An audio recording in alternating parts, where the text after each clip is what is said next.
The courtroom air felt thick, like a storm was waiting to break just above everyone's heads. Fluorescent lights buzzed overhead, casting a pale glow across the rows of polished wooden benches. A judge presided over the bench, wearing the same expressionless face he always did, stern, professional, unreadable. Lawyers shuffled documents, whispered strategy, and kept glancing at the wall clock, waiting for the hearing to start. It was just another Tuesday in Franklin County Family Court, except it wasn't. Dot in the very back row, almost hidden, sat a small girl cradled in the arms of her foster mother. Her name was Emily Grace Holloway, and she had barely turned 3. She wore a blue cardigan far too big for her small frame, and clutched a stuffed bunny that had long since lost its ears. Her eyes were wide and glassy, her cheeks pale, her lips unmoving. She hadn't spoken since the night her world shattered, when her home was broken apart by flashing lights, loud voices, and the sudden absence of her parents. Her foster mother, Janice, had done her best to make her feel safe, but Emily hadn't uttered a word in the 6 weeks since she'd arrived. Not even a cry, not a name, not even Mama. Just silence. That silence seemed to throb in the courtroom now. Near the witness stand lay a German Shepherd police dog, assigned to the courthouse as part of a special trauma program for child witnesses. His name was Coda, and he was as alert as he was trained to pick up on distress in humans, especially children. He had seen dozens of high-stakes hearings and had been present for victims' testimonies, domestic cases, even criminal trials. But today felt different. His handler, Officer Ramirez, noticed it the moment they walked in. Coda's ears twitched. His nose lifted slightly as they entered, and instead of scanning the room like usual, his eyes locked onto the back corner onto the little girl with the bunny. Emily hadn't noticed much when they first entered. She had stared at the floor, blinking slowly like she was underwater. But then something shifted. Her gaze rose slowly, as if something was pulling her. Her eyes fixed on Coda and didn't move. Janice felt it before she saw it. She glanced down and realized Emily's breathing had changed. Shallow, faster. Her tiny fingers clenched around the bunny, then loosened. A girl who never reacted to anything was now staring. Intently, focused. Coda, Ramirez whispered, tugging his leash gently, trying to signal him to lie down fully. But Coda didn't budge. He remained upright, eyes fixed, watching Emily, as intently as she was watching him. Something was passing between them, silent, invisible, but real. Ramirez narrowed his eyes. He'd seen this before, but never quite like this. The dog's posture wasn't aggressive or protective. It was searching. Emily didn't blink. She tilted her head, just slightly, as if trying to remember something. As if she already knew the dog, Ramirez leaned toward the bailiff and murmured, "That little girl, has she been here before?" The bailiff shook his head. "First time. One of the child services kids." A subtle shift began to ripple through the room. The judge looked up from his notes. Janice sat straighter. Even the prosecuting attorney paused mid-sentence. All eyes turned slowly toward the girl, and the dog. Two strangers locked in a quiet, unexplainable connection. And then Emily's hand moved. Just slightly, almost a twitch. Her fingers extended and brushed across the edge of the bench, as if she were thinking about standing. Janice froze. That was more motion than Emily had shown in days. She looked to the caseworker, who now wore a puzzled, almost hopeful expression. Then the unexpected happened. Emily slowly pushed her legs over the side of the bench and slid down.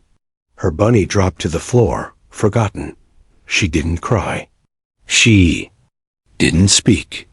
She simply stood small, fragile, shaking slightly, and stared at Coda. Every sound seemed to fade. Even the judge stopped speaking. A courtroom used to stories of abuse, custody, And conflict now watched something none of them could explain. A broken little girl was standing, for the first time on her own, staring at a police dog like she had known him forever. And in that moment, something changed. The stillness in the courtroom was so complete it felt unnatural. You could hear a pen drop or the slight whir of the ceiling fan overhead. But no one noticed those things. All eyes were on the tiny girl standing just feet from the courtroom bench, Emily. The girl who never spoke, never reacted, never even looked anyone in the eye, now frozen in place, staring at a police dog like her life depended on it. Koda, the courthouse K9, stood still too. Officer Ramirez had given no command. The leash hung loosely in his hand. He wasn't pulling the dog back. He couldn't. Coda was locked into something far deeper than duty. The connection between the dog and the girl was unmistakable. Something ancient. Something primal. Emily took a step forward. It wasn't a confident step. Her knees wobbled slightly. Her hands were trembling at her sides. But she moved slow and sure, toward Coda, drawn like metal to magnet. A few feet away, Janice, her foster mother, instinctively rose from her seat, ready to run forward and catch her. But she didn't move. Something held her back. She's never done this, Janice whispered aloud, mostly to herself. She doesn't walk toward anyone. The caseworker leaned forward, eyebrows tight in confusion. Who's the dog again? That's Coda, Ramirez replied softly, eyes still glued to the scene unfolding. Been assigned to the courthouse for almost 2 years. Veteran K9, retired from patrol duty. Works trauma cases now. Why is she looking at him like that? Ramirez didn't have an answer. Emily's shoes made no sound on the linoleum floor. Her eyes never left Coda's. She was close enough now that his breathing was audible to her, soft and steady. Coda didn't bark or move. He simply watched her, ears tilted forward, head low and still, posture perfectly non-threatening. It was like he knew. Then Emily spoke softly. One word. No one could make it out. Then another. And this time, it was clear enough to stop hearts. Max. Home? Ramirez blinked. The courtroom held its breath. Janice covered her mouth. Emily repeated, louder this time. Max. Home? The little girl's voice cracked slightly on the last syllable. But the words were unmistakable. They weren't random. They weren't meaningless. They were filled with something raw: hope, confusion, memory. Ramirez squatted down next to Coda, his brows furrowed. Max? He muttered aloud. Then it hit him like a punch to the chest. There had been another dog years ago. A retired canine placed in the home of a former handler. Ramirez barely remembered the case, but the name floated up like a ghost. Max. His heart started to race. Wait, he whispered to himself. The bailiff stepped closer. What's going on? I think she knew a dog named Max, Ramirez said slowly. Or maybe ... more than knew. Maybe she lived with him. Emily reached out one trembling hand and placed it light as a feather on Coda's fur. And Coda responded. Not with a bark, not with a movement, but with a soft, almost imperceptible lean forward, nudging his head gently into her small hand. The judge stood slowly from his bench. Someone explain this, he said, voice quiet but commanding. The caseworker was already flipping through papers in a manila folder. Janice, tears filling her eyes, whispered again. She hasn't touched another living thing in weeks. Emily's face began to change. Her brows softened. Her mouth, so often downturned and mute, curled slightly upward, not quite a smile, but not sorrow either. Something was unlocking, and still, she whispered to the dog, Max, come home. The courtroom was no longer just a room. It had become a bridge between memory and healing, silence and voice. Between the past and something almost lost forever. Coda gently lay down, curling his large frame beside Emily like a protective shadow.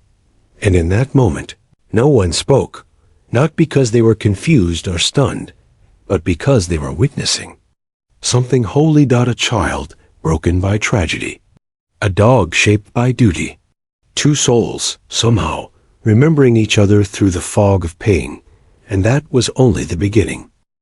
Emily didn't cry. She didn't look back.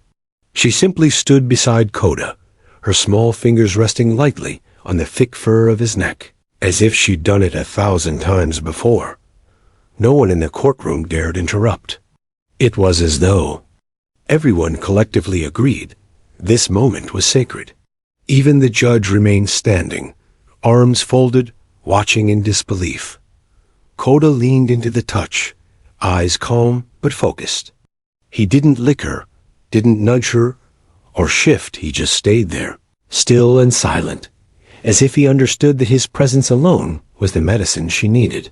The caseworker, Melissa Dean, stared at the scene unfolding before her and slowly whispered to Janice, "This changes things. Do you realize what's happening?" Janice nodded, but couldn't speak. Her throat was tight with tears. For weeks she had watched Emily drift like a ghost eating in silence, barely sleeping, flinching at sudden sounds. A psychologist had already labeled her with selective mutism due to trauma. Some thought she might never speak again. But now, here she was, whispering, standing, reaching, and not just reacting choosing she had chosen Coda. Melissa quickly stood and walked toward Officer Ramirez, folder in hand. She lowered her voice, but spoke quickly. "We need to talk. That dog, the name Max, she's connecting something?" She didn't guess that. She knew. Ramirez nodded. "I think I remember a case. A retired canine named Max placed in a home. About 2 years ago. Handler was a single father. I think he passed away in the line of duty." Melissa's breath caught. "Emily's father?" "I'm not sure," he replied, "but we need to check. If that's the same Max, this girl didn't just randomly speak. She remembered someone she loved." The judge, still watching, finally spoke again, this time addressing everyone. "Someone explain what's happening. We're in the middle of a custody review, and the child just said her first words in public. I want to understand what just changed here." Melissa stepped forward. "Your Honor, we believe Emily may be recognizing this canine, Coda, because he reminds her of a dog from her past, possibly Max, a retired police dog who lived in her home before she was placed in foster care." The judge arched an eyebrow. "You're telling me she remembers a police dog from over a year ago?" "She hasn't spoken since she entered the system," Melissa continued. "And the first thing she says is his name. There's no coincidence. Here, her trauma may have suppressed her memory, but something about this moment, this dog, brought her back." The judge glanced toward the gallery, and back to the little girl and the dog. "So what now?" Ramirez finally stood. "Sir, I'd like permission to follow up on the canine records. If Max is still alive and in retirement, we might be able to arrange a visit.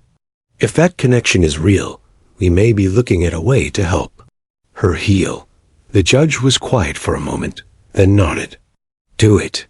Emily, unaware of the storm her small voice had just stirred, sat gently on the floor beside Coda. He remained curled at her side, his broad frame a warm barrier between her and the world. She placed one hand on his paw, and for a second, just a second, she let her head rest against him. Janice broke into quiet sobs. It was the first time Emily had willingly touched the ground outside her home. The first time she'd sat without fear. The first time her small body relaxed in someone or something else's presence. A bailiff muttered, "I've never seen anything like this." And he hadn't. None of them had. The courtroom, usually a place of cold decisions and legal jargon, had become something else entirely that morning, a witness to healing. For now, there were no objections, no cross-examinations. Just a fragile little girl and a dog who reminded her of a love too deep for words. And deep inside her silence, a voice had finally begun to rise. The judge called for a 10-minute recess, but no one moved. There was an unspoken understanding that what had just happened was more important than anything on the docket. Even seasoned attorneys' people who had hardened themselves against hundreds of courtroom stories stood in stunned stillness. Officer Ramirez, still near Coda, couldn't take his eyes off the girl. Emily sat nestled beside the dog like they were lifelong companions. Her breathing was calm now. Her hands no longer shook. She hadn't said another word, but she hadn't retreated into herself either. And that, in itself, was a miracle. Melissa Dean, the child services caseworker, had already left the room to make a phone call. She moved quickly down the hallway and found a quiet spot near the vending machines. She pulled up Emily's file, digitized and cold, and began combing through it. And there it was. Subject: Max, canine, service dog, retired, adopted by Officer Daniel Holloway. Status: living in Holloway residence until his death. Post-incident placement: unknown. Melissa's hand trembled. She clicked into Daniel Holloway's file. Emily's biological father.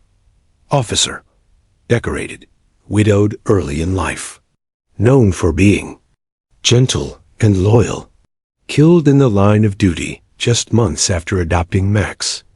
Emily had been found curled up in her closet when the responders arrived. She hadn't spoken a word since. A lump formed in Melissa's throat. Emily hadn't been talking. Because her whole world had vanished overnight. Her mother gone long ago. Her father taken by violence.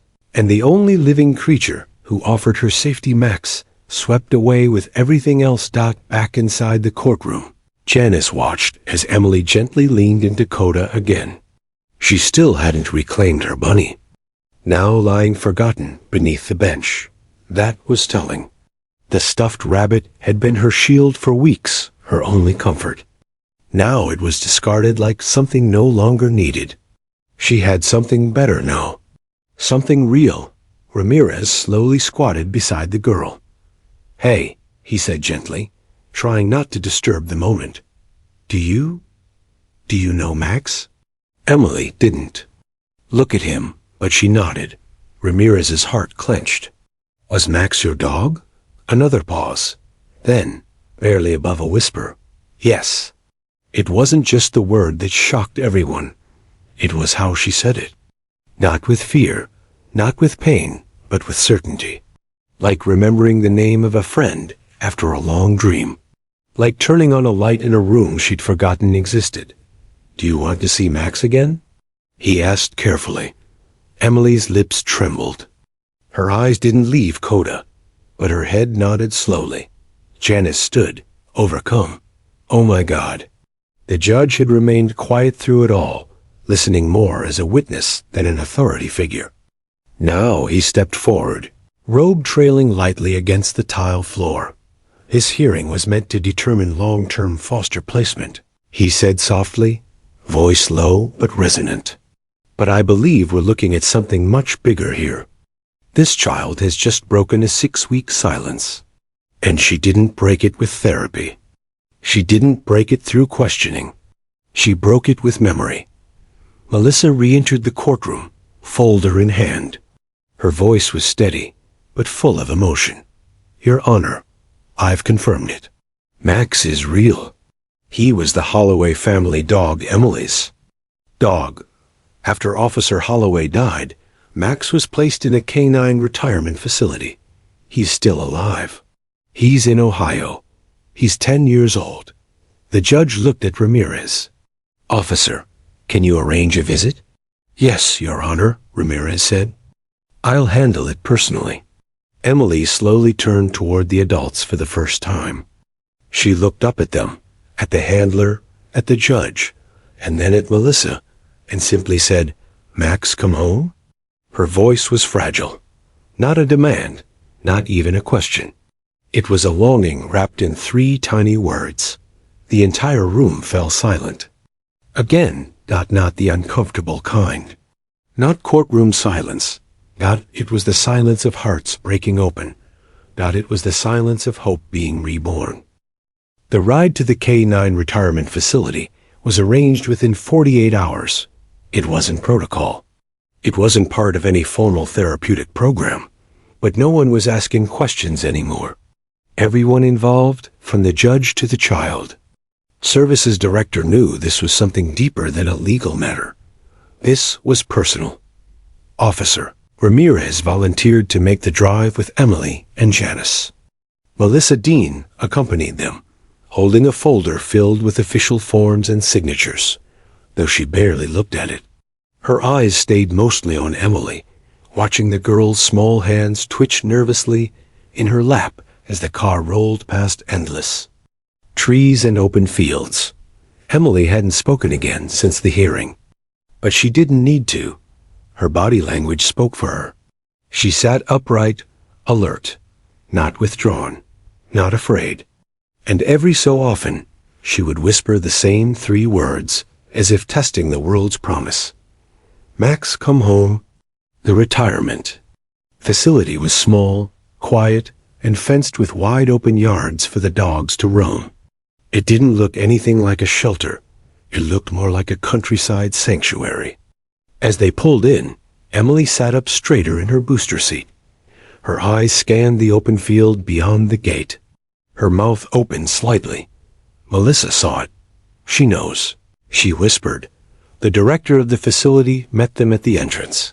His name was Tom Hartley, a grizzled former canine trainer who had seen hundreds of police dogs retire into old age. He had known Max personally. In fact, he had been the one who took Max in after Officer Holloway died. Tom greeted them with a polite nod, but softened visibly when he saw Emily. His tough demeanor cracked just a little. We told Max he had visitors, he said, but I doubt he's expecting this. They led the group into a grassy area behind the main kennel. The sun was just beginning to lower behind the trees, casting gold across the yard. A few older German shepherds roamed about, but one sat alone beneath a maple tree gray around. The muzzle, larger than Coda, and unmistakably dignified, despite his age. Max. When Emily saw him, she froze. Her hands clutched the seat of the bench beside her. Her eyes went wide. Her breathing quickened, but she didn't cry. She didn't panic. She stood. Slow, steady. Max looked up. His ears perked. His head tilted. And then the old dog got up. Ramirez put a gentle hand on Janice's arm. Watch this, he whispered. Max began walking, then trotting, then bounding forward in short bursts, slowed only by his age. Emily didn't move at first, her body frozen by shock. But then she ran. Tiny legs pumping as fast as they could go, arms wide, feet hitting the grass with uneven steps. Emily ran straight into Max's chest, and the big dog lowered his head, just in time to meet her with a soft nuzzle. She wrapped her arms around his neck. No fear, no hesitation. Just memory, just love. Max, she shouted, her voice loud and high and shaking with joy. Max, you came home. Tom had to turn away, wiping his eyes beneath his ball cap. Ramirez looked to Melissa and nodded. I've never seen anything like that. The moment lasted a long time. No one dared interrupt. Emily sat on the grass, Max beside her, his big head resting in her lap as she stroked his fur and whispered things no one else could hear. Janice finally knelt beside them. You okay, sweetheart? Emily looked up, eyes brighter than anyone had ever seen. He remembered me, she said, beaming. He didn't forget. No, baby, Janice whispered, tears slipping freely now. He never could. The visit turned into hours. No one rushed. Emily ate dinner sitting beside Max. She spoke in full sentences. She laughed. She giggled when Max licked her cheek. It was like watching color return to a black and white world. and for the first time in months, the sun set on a day Emily would remember not for what she had lost, but for what she had finally found again. Emily didn't want to leave that day. She clung to Max's thick coat as if the moment she let go, the world might collapse again. The sun had already dipped below the trees, casting the K9 retirement yard in soft orange and lavender hues. Fireflies blinked to life in the grass. But Emily refused to say goodbye. Janice crouched beside her gently. "Sweetheart, we have to. Go home now. Just for a little while, okay?" Emily shook her head, her voice barely above a whisper. "Max is home. I want to stay home, too." Those words echoed in Janice's ears. Home. It wasn't the foster house she meant. It wasn't any house. Emily had associated Max with home. And now, everything else felt foreign again. Melissa Dean, standing a few feet away, placed a call. On speaker to the judge's clerk. "She's asking to stay with the dog," she said. "This might be the first full emotional breakthrough she's had since entering care. We may need to think outside protocol." The judge responded within minutes, not with legalese, not with red tape, but with something rare. Compassion. "Let the dog come to her," he said. "If the animal is stable and the facility approves, begin a temporary placement arrangement. Expedite whatever approvals are needed. If this dog is your bridge to recovery, then we bring the bridge to her." Tom Hartley didn't hesitate. Max's service instincts are still strong. He's older, sure, but he's gentle, house-trained, and bonded. If she's the reason he stands up faster and walks straighter, then I say it's a win for both of them. 3 days later, Max walked through the front door of Janice's home. Emily had prepared a spot for him beside her bed, a folded blanket, a bowl of water, and a single sock she had refused to wear since her father passed. She gave it to Max, like a peace offering, and he accepted it with a lazy wag of his tail. From the moment he arrived, the transformation was undeniable. Emily began speaking daily, not just a word here or there, but full conversations. She asked Janice questions. She described dreams. She told Max about her favorite snack, her favorite color, yellow, and how she hated carrots. She began to draw pictures, dozens of them, all featuring Max beside a little girl with long hair. Each day, she seemed to reclaim a piece of herself. Even her nightmares, once a nightly occurrence, lessened. When she did wake up in fear, Max would leap up from his blanket and sit beside her bed until she drifted back to sleep. Therapists were amazed. Melissa brought in specialists to observe. One trauma expert simply shook her head in disbelief. "I've seen dozens of children with severe mutism. I've never seen this kind of breakthrough. Not in days. Not like this." But the truth was, no one could fully explain it. It wasn't just that Emily had recognized a dog. It was that she had found in him an anchor to a life that once felt safe when her father came home in uniform, and Max sat by her feet under the kitchen table, licking cereal crumbs from her toes. That memory, once buried so deeply it had been nearly lost, was now alive again in the warmth of a familiar heartbeat beside her bed. And Max, though gray and slower than he once was, seemed to be growing younger every day. He followed Emily like a second shadow. When she painted, he lay near her feet. When she played in the yard, he stood by the gate like a gentle guard. When she laughed, his ears perked and his tail wagged wildly, as if celebrating the sound. He didn't just remember her. He had been waiting, and now that they were together again, Emily was learning to speak a new language, one of healing, of memory, of trust, not just because she found her dog again, but because, in doing so, she found herself.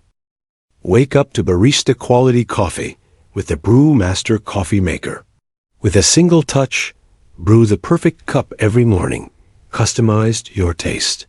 Sleek, easy to use, and designed to make every day a little better. Order now to transform your mornings. The first official report about Emily's emotional turnaround was submitted 1 week after Max came home. It was filled with language that felt more like poetry than bureaucracy. Significant emotional restoration, spontaneous verbal communication, dramatic reduction in stress-related symptoms. Even the therapist's notes ended with a rare and sincere line: "This child is healing before our eyes." The judge called an emergency review hearing, not because something was wrong, but because something was finally going right. In a quiet room filled with social workers, attorneys, and court officers, video footage of Emily laughing in the backyard with Max played on a small screen. She tossed a ball and squealed when Max, despite his aging legs, chased it down and proudly returned with it. Tail wagging and tongue flopping. Silence followed the clip. "This," said Melissa Dean, standing in front of the screen, "is what it looks like when a child finds safety. This isn't just a pet. Max is her history, her security, her voice. He is the last living tie to the world she lost. And somehow, he's helping her rebuild it." No one objected. No one questioned. The judge leaned forward, hands clasped, his tone thoughtful. "Has anyone spoken to the trauma specialist from the pediatric unit? Are we sure the attachment isn't just emotional dependency?" Melissa nodded. Dr. Weller evaluated her. She said Emily doesn't show signs of emotional crutching. In fact, she's developing resilience. She doesn't panic when Max leaves the room. She just flourishes when he's in it. Then, for the first time in the hearing, Janice spoke up.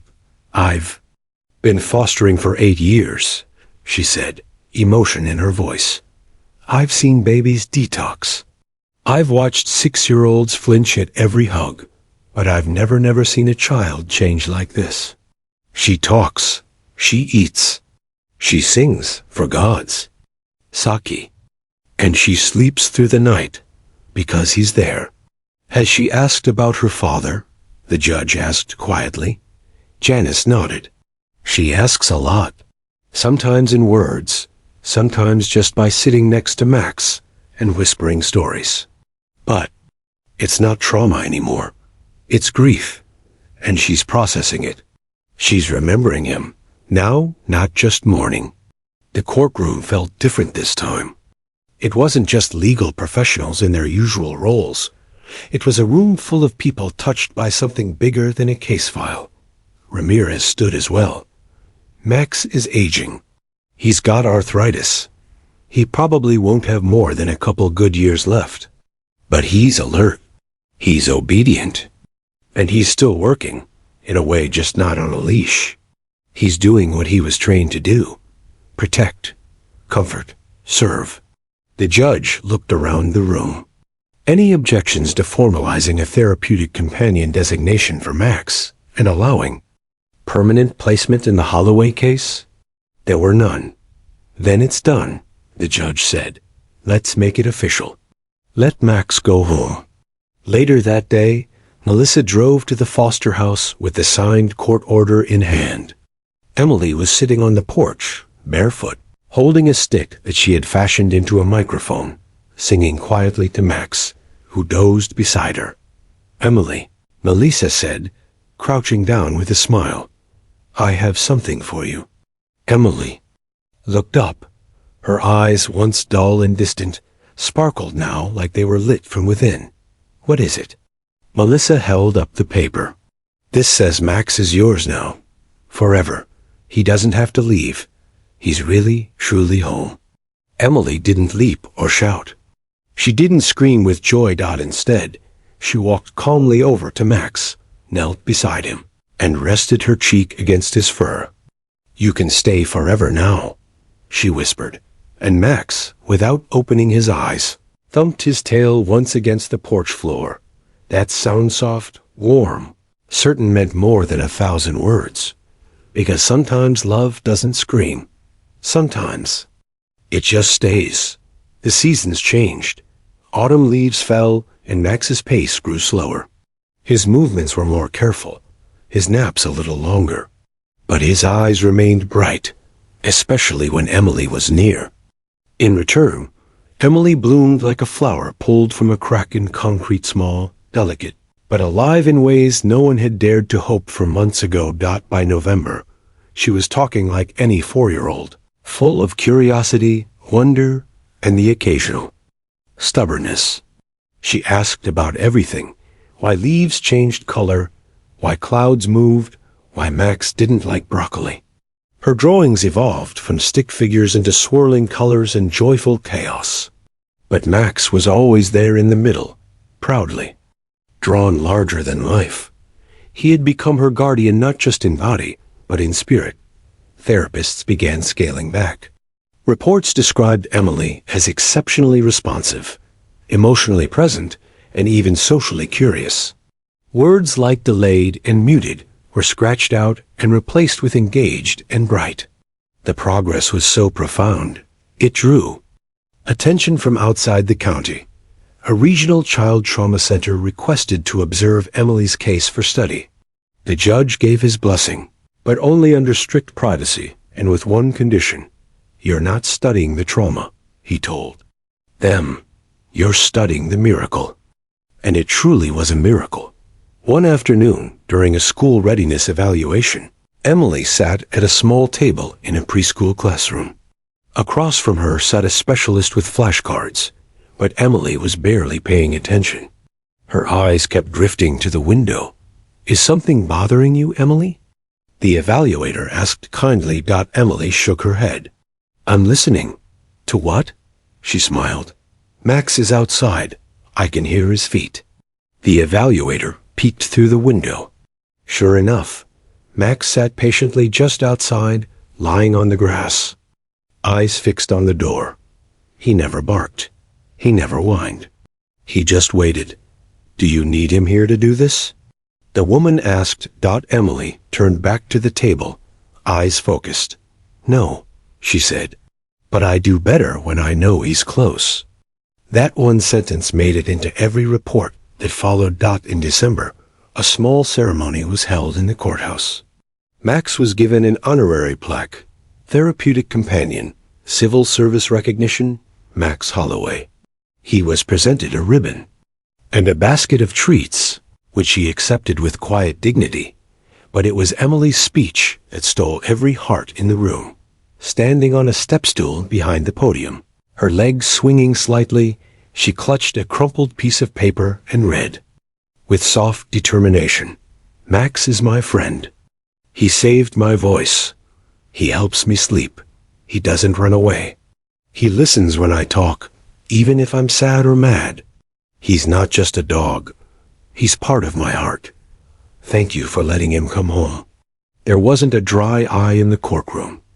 Afterward, as people lined up to thank Janice, Officer Ramirez pulled her aside. "I've seen medals given to heroes," he said, voice thick with emotion. "But I've never seen a dog earn one by listening." Janice looked toward Emily, who was now sitting on the floor, tracing Max's paw with a pink marker. "She wasn't just listened to," she said. "She was understood. That's what made the difference." That night, as snow fell quietly outside their little home, Emily tucked herself into bed with Max curled nearby, just as he always was. She looked at Janice and said, "Do you think Daddy knows I'm okay now?" Janice knelt beside her, brushing hair from her forehead. "I think he always knew you would be. And I think he sent Max to remind you." Emily closed her eyes, a peaceful smile on her lips. "I won't forget anymore." And she didn't. Because while some people believe healing takes place in hospitals and therapy offices, others learn sometimes in the quietest, most powerful ways that healing begins when someone stays by your side, even if that someone has 4 legs, a wagging tail, and eyes that remember everything.